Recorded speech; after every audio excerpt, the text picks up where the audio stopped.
Hello, this is your host Todd Lewis, the Birds of Flight podcast. This is episode 3 of Bertrand Russell's The Impact of Science Upon Society.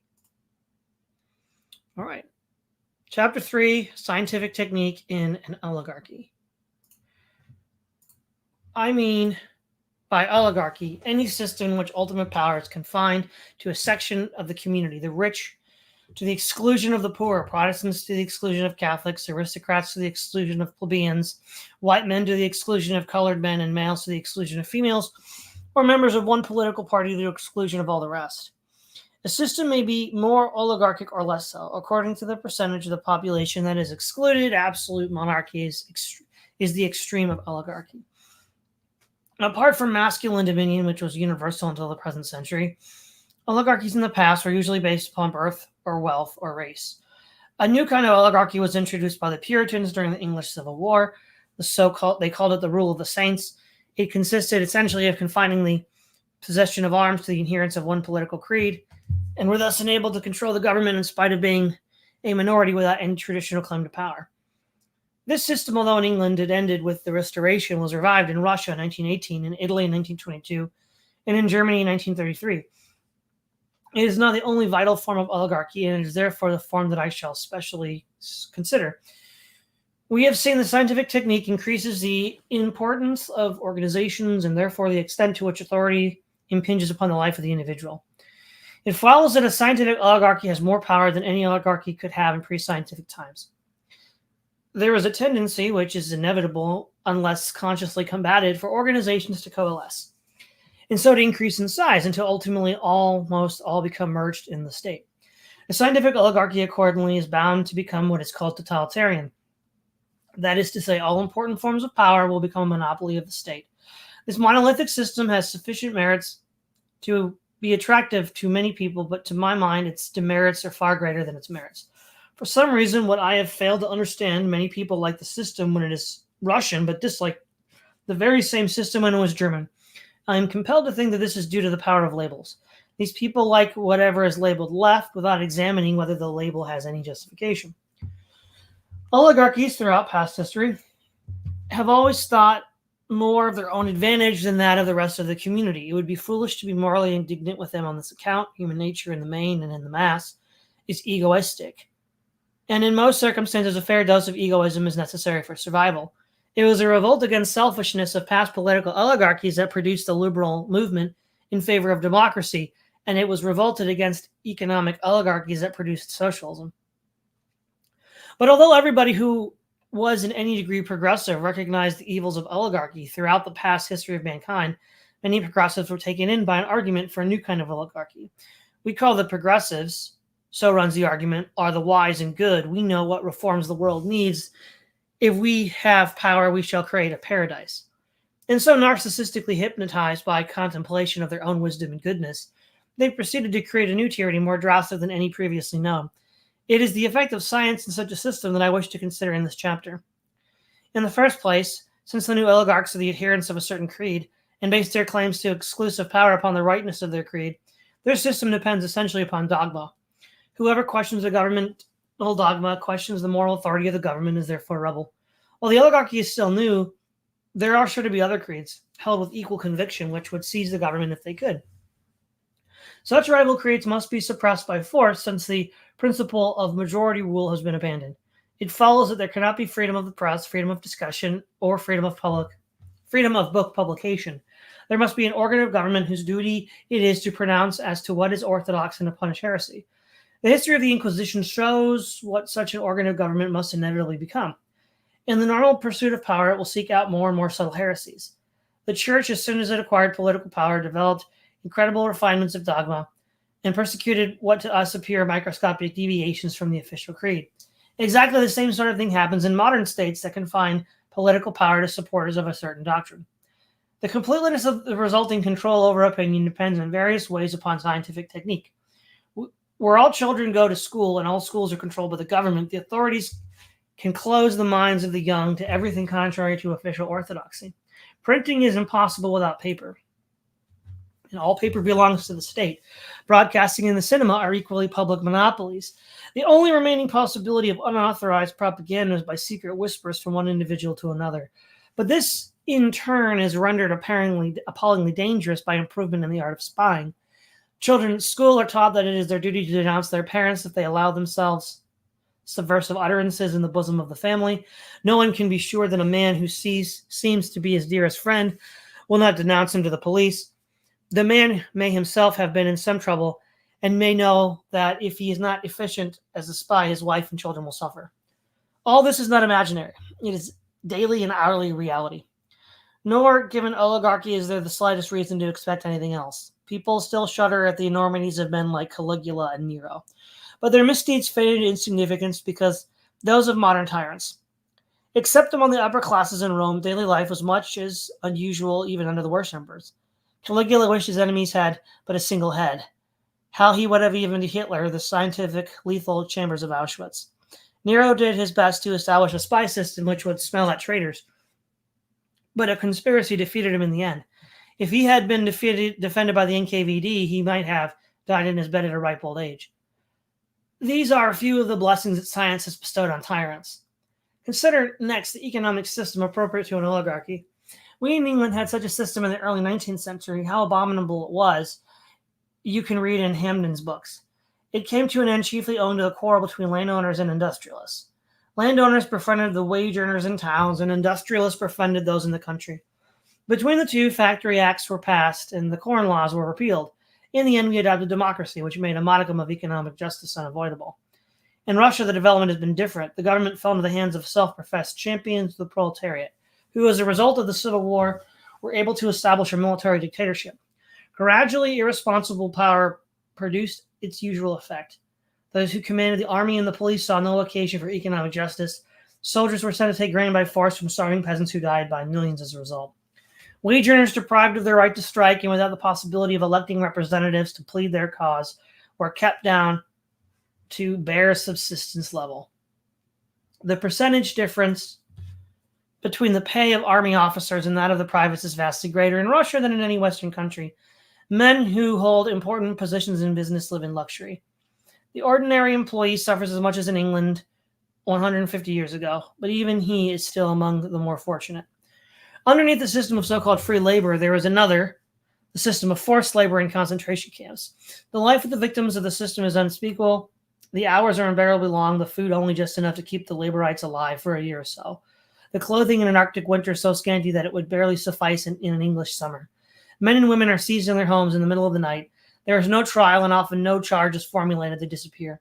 And inquiries by their families remain unanswered. After a year or two in northeast Siberia or on the shores of the White Sea, they die of cold, overwork, and undernourishment. But what causes no concern to the authorities, there are plenty more to come. This terrible system is rapidly growing. The number of people condemned to forced labor is a matter of conjecture. Some say that 16% of the adult males in the USSR are involved, and all competent authorities except the Soviet government and its friends are agreed that it is at least 8%. The proportion of women and children, though large, is much less than that of adult males. Invariably, forced labor, because it is economical, is favorably viewed by the authorities and tends, by its competition, to depress the condition of free laborers. In the nature of things, unless the system is swept away, it must grow until no one is outside it except the army, the police, and the government officials. From the standpoint of the national economy, the system has great advantages. It has made possible the construction of the Baltic White Sea Canal and the sale of timber in exchange for machinery. It has increased the surplus of labor available for war production. By the terror that it inspires, it has diminished disaffection. But those are small matters compared to what we are told is to be accomplished in the near future. Atomic energy is to be employed, so at least it is said, to divert the waters of the river Yenisei, which now flow fruitlessly into the Arctic, so as to cause them to bestow fertility on a vast desert region in Central Asia. But if, when this work is completed, Russia is still subject to small despotic aristocracy, there is no reason to expect that the masses will be allowed to benefit. It will be found that radioactive spray can be used to melt the polar ice, or that a range of mountains in northern Siberia would divert the cold north winds and could be constructed at a cost in human misery which would not be thought excessive. And whenever other ways of disposing of the surplus fail, there's always war. So long as the rulers are comfortable, what reason have they to improve the lot of their serfs? I think the evils that have grown up in Soviet Russia will exist in a greater or lesser degree wherever there's a scientific government which is securely established and is not dependent upon popular support. It is possible nowadays for a government to be very much more oppressive than any government could be before there were scientific technique. Propaganda makes persuasion easier for the government. Public ownership of halls and paper makes counter-propaganda more difficult, and the effectiveness of modern armaments makes popular risings impossible. No revolution can succeed in a modern country unless it has the support of at least a considerable section of the armed forces. But the armed forces can be kept loyal by being given a higher standard of living than that of the average worker. And this is made easier by every step in the degradation of ordinary labor. Thus, the very evils of the system help to give it stability. Apart from external pressure, there is no reason why such a regime should not last for a very long time. Scientific societies are as yet in their infancy. It may be worthwhile to spend a few moments in speculating as to possible future developments of those that are oligarchies. It is to be expected that advances in physiology and psychology will give governments much more control over individual mentality than they now have in totalitarian countries. Fichte laid it down that education should aim at destroying free will, so that after pupils have left school, they shall be incapable throughout the rest of their lives of thinking or acting otherwise than as their schoolmasters would have wished. But in his day, this was an unattainable ideal, which he regarded as the best system in existence, produced Karl Marx. In future, such failures are not likely to occur where there is a dictatorship. Diet, injections, and injunctions will combine from a very early age to produce the sort of character and the sort of beliefs that the authorities consider desirable, and any serious criticism of the powers that be will become psychologically impossible. Even if all are miserable, all will believe themselves happy because the government will have told them they are so. A totalitarian government with a scientific bent might do things that to us would seem horrifying. The Nazis were more scientific than the present rulers of Russia and were more inclined towards the sort of atrocities that I have in mind. They were said, I do not know with what truth, to use prisoners in concentration camps as material for all kinds of experiments involving death after much pain. If they had survived, they would probably have soon taken to scientific breeding. Any nation which adopts this practice will within a generation secure great military advantages. The system, one may surmise, will be something like this, except possibly in the governing aristocracy, all but 5% of males and 30% of females will be sterilized. The 30% of females will be expected to spend the years of 18 to 40 in reproduction in order to secure adequate cannon fodder. As a rule, artificial insemination will be preferred to the natural method. The unsterilized, if they desire the pleasure of love, will usually have to seek them with sterile partners. Sires will be chosen for various qualities, some for muscle, others for brains. All will have to be healthy, and unless they are to be fathers of oligarchs, they will have to be of submissive and docile disputation. Children will, as in Plato's Republic, be taken from their mothers and reared by professional nurses. Gradually, by selective breeding, the congenital differences between rulers and ruled will increase until they become almost different species. A revolt of the plebs would become as unthinkable as an organized insurrection of sheep against the practice of eating mutton. The Aztecs kept an domesticated alien tribe for the purposes of cannibalism. Their regime was totalitarian. To those accustomed to the system, the family as we know it would seem as queer as the tribal and totem organization of Australian Aborigines seem to us. Freud would have to be rewritten, and I incline to think that Adler would be found more relevant. The laboring classes would have such long hours of work and so little to eat that their desires could hardly extend beyond sleep and food. The upper class, being deprived of the softer pleasures both by the abolition of family and by the supreme duty of devotion to the state, would acquire the mentality of ascetics. They would care only for power, and in pursuit of it would not shrink from cruelty. But by the practice of cruelty, men would become hardened, so that worse and worse tortures would be required to give the spectators a thrill. Such possibilities on any large scale may seem a fantastic nightmare, but I firmly believe that if the Nazis had won the last war, and if in the end they had acquired world supremacy, they would have long established such a system as I have been suggesting. They would have used Russians and Poles as robots, and when their empire was secure, they would have used also the Negroes and Chinese. Western nations would have been converted into becoming collaborationists by the methods practiced in France from 1940 to 1944. 30 years of these methods would have left the West with little inclination to rebel. To prevent these scientific horrors, democracy is necessary but not sufficient. There must be also that kind of respect for the individual that inspired the doctrine of the rights of man. As an absolute theory, the doctrine cannot be accepted. As Bentham said, rights of man nonsense, imprescriptible rights of man nonsense on stilts. We must admit that there are gains to the community so great that for their sake, it becomes a right to inflict an injustice on an individual. This may happen. To take an obvious example, if a victorious enemy demands hostages at the price of not destroying a city, the city authorities, not of course the enemy, cannot be blamed in such circumstances if they deliver the required number of hostages. In general, the rights of man must be subject to the supreme consideration of the general welfare. But having admitted this, we must go on to assert emphatically that there are injuries which it is hardly ever in the general interest to inflict on innocent individuals. The doctrine is important because the holders of power, especially in an oligarchy, will be much too prone on each occasion to think that this is one of those cases in which the doctrine should be ignored. Totalitarianism has a theory as well as a practice. As a practice, it means that a certain group, having by one means or another seized the apparatus of power, especially armaments and police, proceed to exploit their advantageous position to the utmost by regulating everything in a way that gives them the maximum control over others.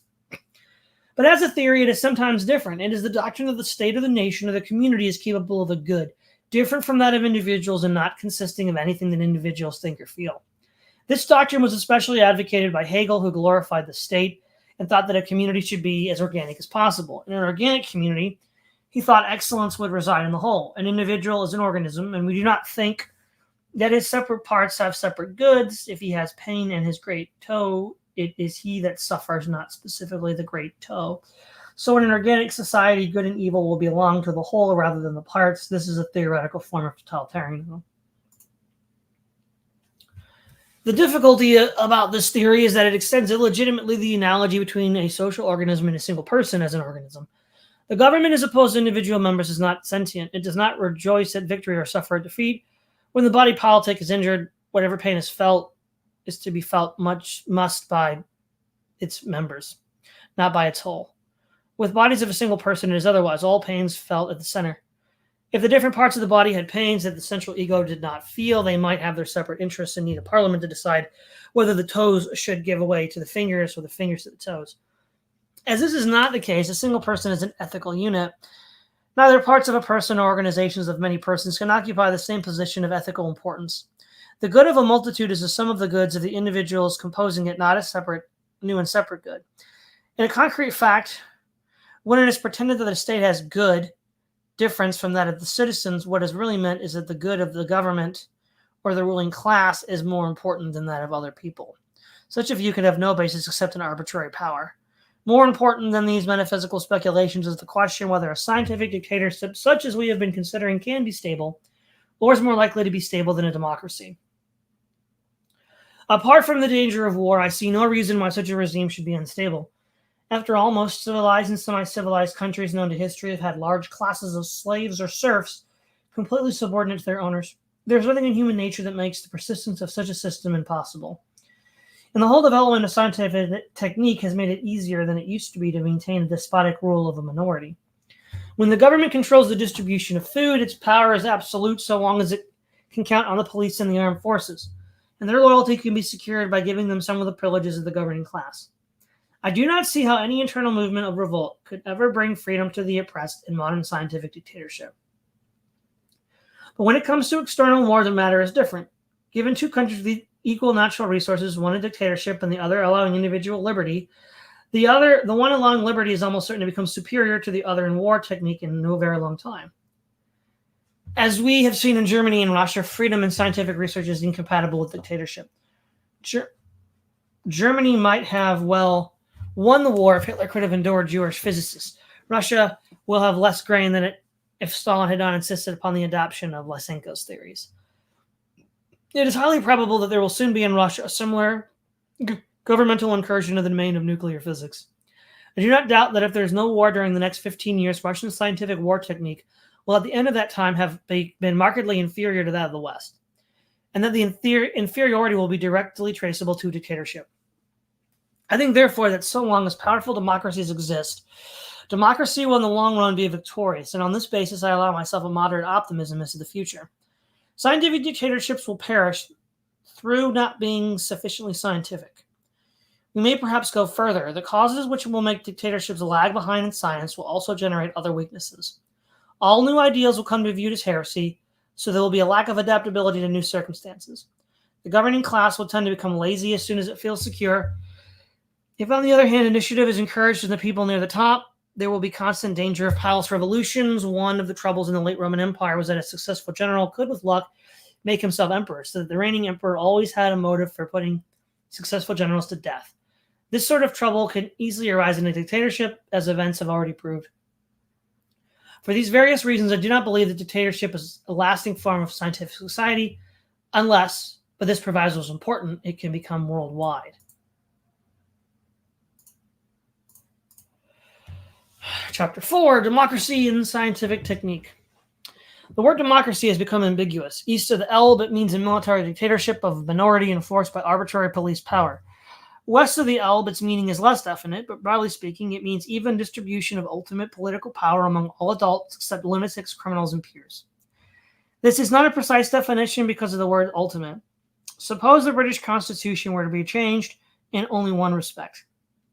That general election should occur once 30 years instead of once in 5. This would so much diminish the dependence of Parliament on public opinion that the resulting system could hardly be called democracy. Many socialists would add economic to political power as what demands even distribution in democracy, but we ignore these verbal questions. The essence of the matter is approach to equality of power, and it is obvious that democracy is a matter of degree. When people think of democracy, they generally couple with it considerable measure of liberty for individuals and groups. Religious persecution, for instance, would be excluded in imagination, although it is entirely compatible with democracy, as defined a moment ago. I incline to think that liberty, as the word was understood in the 18th and 19th century, is no longer quite the right concept. I would prefer to substitute opportunity for initiative, and my reason for suggesting this change is the character of scientific society. It cannot be denied that a democracy no longer inspires the same enthusiasm as it inspired in Rousseau and the men of the French Revolution. This is, of course, mainly because it has been achieved. Advocates of reform always overstate their case so that their converts expect the reform to bring the millennium. When it fails to do so, there is a disappointment, even if very solid advantages are secured. In France, under Louis XVI, many people thought that all evils proceeded from kings and priests, so they cut off the king's head and turned priests into hunted fugitives. But they still failed to enjoy celestial bliss. They decided that although kings are bad, there is no harm in emperors. So it has been with democracy. Its sober advocates, notably Bentham and his school, maintained that it would do away with certain evils, and on the whole they proved right. But its enthusiasts, the followers of Rousseau especially, thought it could achieve far more than there was good reason to expect. Its sober successes were forgotten just because the evils which it had cured were no longer there to cause indignation. Consequently, people listened to Carlyle's ridicule and Nietzsche's savage invective against it as the ethic of slaves. In many minds, the cult of the hero replaced the cult of the common man. The cult of the hero in practice is fascism. The cult of the hero is anarchic and retrograde and does not easily fit in with the needs of a scientific society. There is an opposite tendency embodied in communism, which, though also anti-democratic, is in line with the technical developments of modern society and therefore much more worthy of consideration. This is the tendency to attach importance neither to heroes nor to the common man, but to organizations. In this view, the individual is nothing apart from the social bodies of which he is a member. Each such body, so it is said, represents some social force, and it is only as part of such a force that an individual is of importance. We have thus 3 points of view leading to 3 different political philosophies. You may view an individual A as a common man, B as a hero, C as a cog in the machine. The first view leads you to old-fashioned democracy, the second to fascism, and the third to communism. I think that democracy is, if it is to recover the power of inspiring vigorous action, needs to take account of what is valid in the other 2 ways of regarding individuals. Everybody exemplifies all 3 points of view in different situations. If you are the greatest of living poets, you are a common man where you look where your ration book is concerned, or when you go to the polling booth to vote. However humdrum your daily life may be, there is a good chance that you will now and again have an opportunity for heroism. You may save someone from drowning, more likely you may die nobly in battle. You are a cog in the machine if you work in an organized group, e.g. the army or the mining industry. What science has done is to increase the proportion of your life in which you are a cog to the extent of endangering what is due to you as a hero or a common man. The business of modern advocate of democracy is to develop a political philosophy which avoids this danger. In a good social system, every man will be at once a hero, a common man, and a cog to the greatest possible extent, though if he is any of these in an exceptional degree, his other true roles may be diminished. Qua hero, a man should have the opportunity of initiative. Qua common man, he should have security, and qua cog, he should be useful. A nation cannot achieve great excellence by any of these alone. In Poland, before the partition, all were heroes, at least all nobles. The Middle West is the home of the common man, and Russia, everywhere outside the Politburo, is a cog. No one of these three is quite satisfactory. The cog theory, though mechanically feasible, is humanly the most devastating of the three. A cog, we said, should be useful, yes, but useful for what? You cannot say useful for promoting initiative, since the cog mentality is antithetical to the hero mentality. If you say useful for the happiness of the common man, you subordinate the machine to its effects in human feeling, which is to abandon the cog theory. You can only justify the cog theory by a worship of the machine. You must make the machine an end in itself, not a means to what it produces. Human beings then become like slaves of the lamp in the Arabian Nights. It no longer matters what the machine produces, though on the whole bombs will be preferred to food because they require more elaborate mechanisms for their production. In time, men will come to pray to the machine. Almighty and most merciful machine, we have erred and strayed from thy ways like lost screws. We have put in the nuts which we have ought not to have put in, and we have left out those nuts which we ought to have put in, and there's no cogginess in us, and so on. This really won't do. The idolatry of the machine is an abomination. The machine as an object of adoration is the modern form of Satan, and its worship is the modern diabolism. Not that I wish, like the Eroians, to prohibit machines. The Egyptians worship bulls, which we think was a mistake, but we do not on that account prohibit bulls. It is only when the machine takes the place of God that I object to it. Whatever else may be mechanical values or not, and this is something which no political philosopher must forget. But it is time to have done with these pleasant fancies and return to the subject of democracy. The main point is this: scientific technique, by making society more organic, increases the extent to which an individual is a cog. If this is not to be an evil, ways must be found in preventing him from being a mere cog. This means that initiative must be preserved in spite of organization, but most initiative will be what we may be called in a larger sense political. That is to say, it will consist of advice as to what some organizations should do, and if there is to be opportunity for this sort of initiative, organizations must, as far as possible, be governed democratically. Not only so, but the federal principle must be carried so far that every energetic person can hope to influence the government of some social group of which he is a member. Democracy, at present, defeats its object by the vastness of the constituencies involved. Suppose you are an American interested in a presidential election. If you are a senator or a congressman, you can have a considerable influence, but the odds are about 100,000 to 1 that you are neither.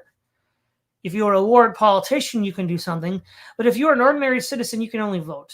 And I do not think there has ever been a presidential election where one man's abstention would have altered the result. And so you feel as powerless as if you lived under a dictatorship. You were, of course, committing the classic fallacy of the heap, but most people's minds work that way. In England, it is not quite so bad because there is no election in which the whole nation is one constituency.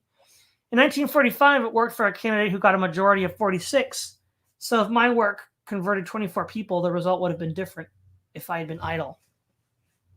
If the Labour Party had got a majority of 1 in Parliament, I might have come to think myself quite important. But as it was, I had to content myself with the pleasure of being on the winning side.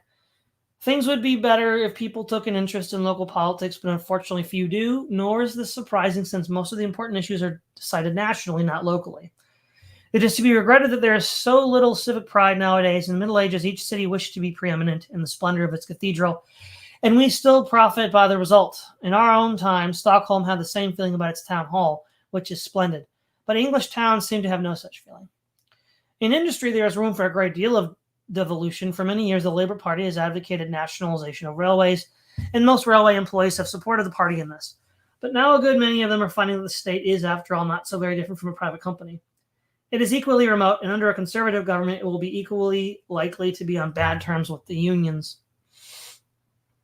In fact, nationalization needs to be supplemented by a measure of limited self-government for the railway government being elected democratically by the employees.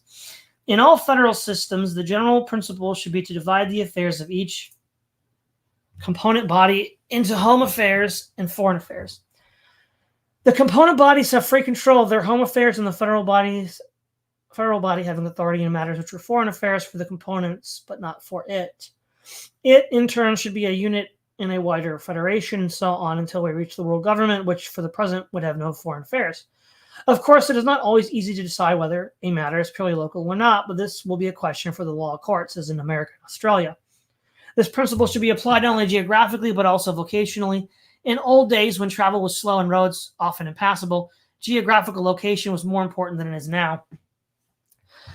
Especially in a small country like ours, there would be no difficulty in allocating certain governmental functions to bodies like the trade unions, which classify people by their occupation, not by their habitation. The foreign relations of an industry are access to raw materials, quantity, and price of finished product. These it should not control. Everything else it should be free to decide for itself. In such a system, there would be many more opportunities of individual initiative than there are at present, although central control would remain wherever it is essential. Of course, the system would be difficult to work in time of war, and so long as there is imminent risk of war, it is impossible to escape from the authority of the state except to a very limited degree. It is mainly war that has caused the excessive power of modern states, and until the fear of war is removed, it is inevitable that everything should be subordinate to short-term efficiency. But I have thought worthwhile to think of a moment of the world as it may be when a world government has ended the present nightmare dread of war.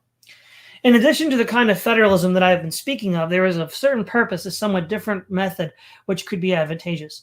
It is that of bodies which, though really part of the state, have a very considerable degree of independence. Such are the example, the universities, the Royal Society, the BBC, and the Port of London Authority. The smooth working of such bodies depends upon a certain degree of homogeneity in the community. If the Royal Society or the BBC came to contain the majority of communists, Parliament would no doubt curtail its liberties. But in the meantime, both have a good deal of autonomy, which is highly desirable. Our older universities, being governed by men with respect for learning, are, I'm happy to observe, much more liberal towards academic, distinguished communists in the universities in America, in which men of learning have no voice in the government. Art and literature are peculiar in the modern world, in that those who practice them retain the individual liberty of former times and are practically untouched by scientific technique unless they are drawn into the cinema. This is more true of authors than of artists, because as private fortunes dwindle, artists become increasingly dependent upon the patronage of public bodies. But if an artist is prepared to starve, nothing can prevent him from doing his best. However, the position of both artists and authors is precarious. In Russia, they are already mere licensed sycophants. Elsewhere, before long, with conscription of labor, no one will be allowed to practice literature or painting unless he can get 12 magistrates or ministers of religion to testify to his competence.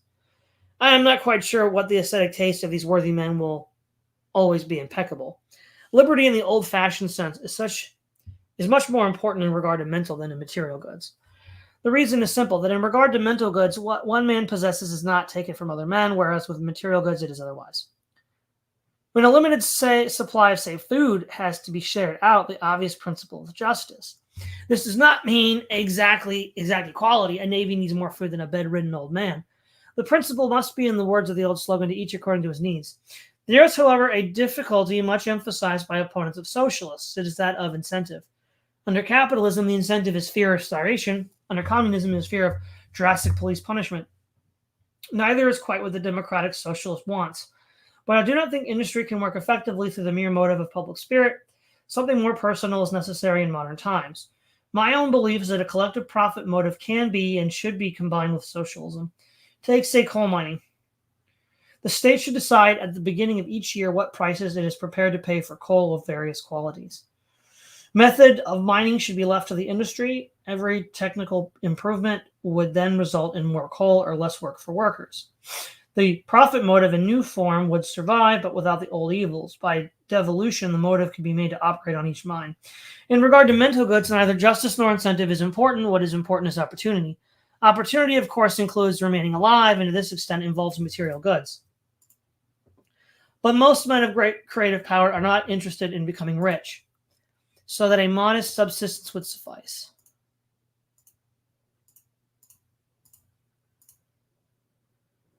And if these men are put to death like Socrates when their work is done, no harm is done to anyone. But great harm is done if during their lifetime their work is hampered by authority, even if the hampering takes the form of heaping honors upon them as the price of conformity. No society can be progressive without a leaven of rebels, and modern technique makes it more difficult to be a rebel.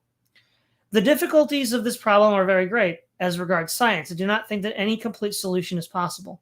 You cannot work as a nuclear physicist in America unless you are politically orthodox. You cannot work at any science in Russia unless you are orthodox. Not only in politics, but also in science. And orthodoxy in science means accepting all of Stalin's uneducated prejudices. The difficulty arises from the vast expense of scientific apparatus. There is, or was, a law that when a man is sued for debt, he must not be deprived of the tools of his trade. But when his tools cost many millions of pounds, the situation is very different from that of an 18th century handicraftsman. I do not think that in the present state of the world, any government can be blamed for demanding political orthodoxy of nuclear physicists. If Guy Fawkes had demanded gunpowder on the ground, that it was one of the tools of his trade, I think James I's government would have viewed the request somewhat coldly. And this applies with even more force to the nuclear physicists of our time. Governments must demand some assurance as to who they are going to blow up. But there is no justification whatever for demanding scientific orthodoxy. Fortunately, in science, it is fairly easy to estimate a man's ability. It is therefore possible to act on the principle that a scientist should be given opportunity in proportion to his ability, not to his scientific orthodoxy. I think that on the whole, in Western Europe, this principle is fairly well observed.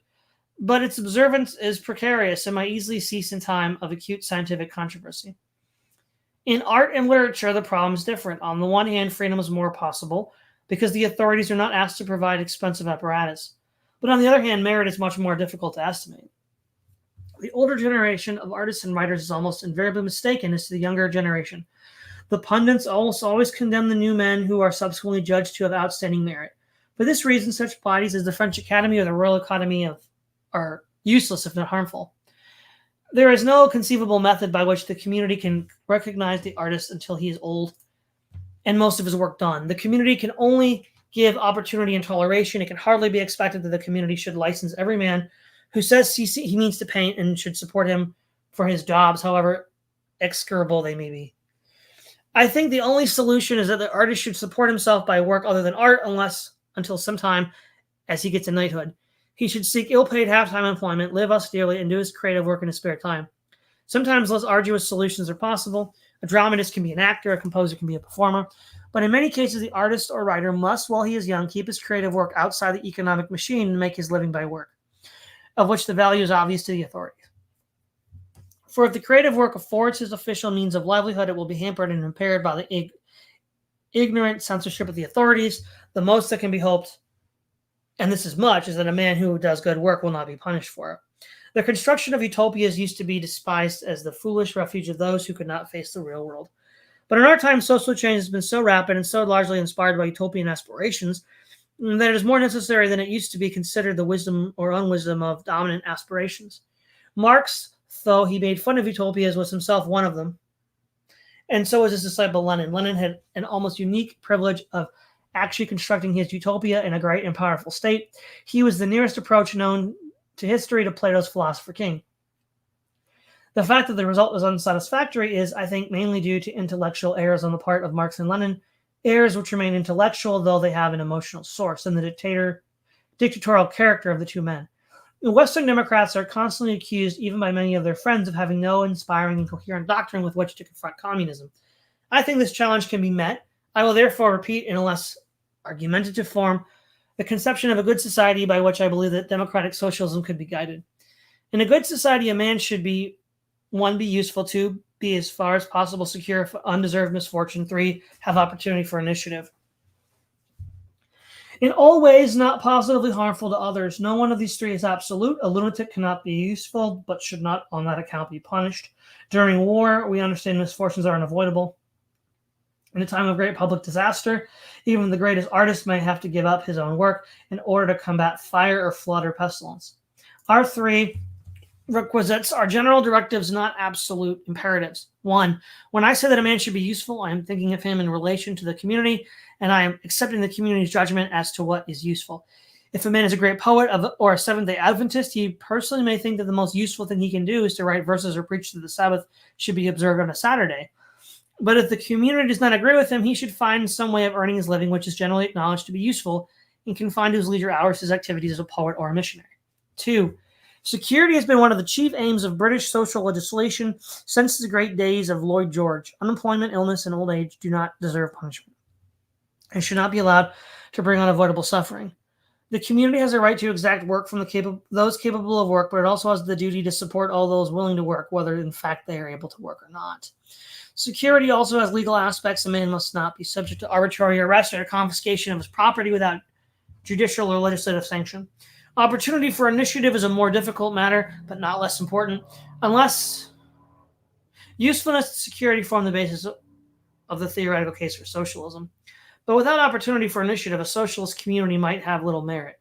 Read Plato's Republic and More's Utopia, both socialistic works, and imagine yourself living in a community portrayed by either. You will see that boredom would drive you to suicide or rebellion. A man who has never had security may think that it would satisfy him, but in fact, to borrow an analogy from mountaineering, it is only a base camp from which dangerous ascents can begin. The impulse to danger and adventure is deeply ingrained in human nature, and no society which ignores it can long be stable. Democratic, scientific society, by exacting service and conferring security, forbids or prevents much personal initiative, which is possible in a well less regulated world. 80 years ago, Vanderbilt and Jay Gould each claimed ownership of the Erie Railroad. Each had a printing press to prove how many shares he owned. Each had a posse of corrupt judges ready to give any legal decision demanded of them. Each had physical control over a portion of the rolling stock. On a given day, one started a train at the one end of the line, the other at the other. The train's in the middle. Each was full of hired bravos, and the two gangs had a 6-hour battle. Obviously, Vanderbilt and Jay Gould enjoyed themselves hugely. So did the bravos. So did the whole American nation, except those who wanted to use the Erie Railroad.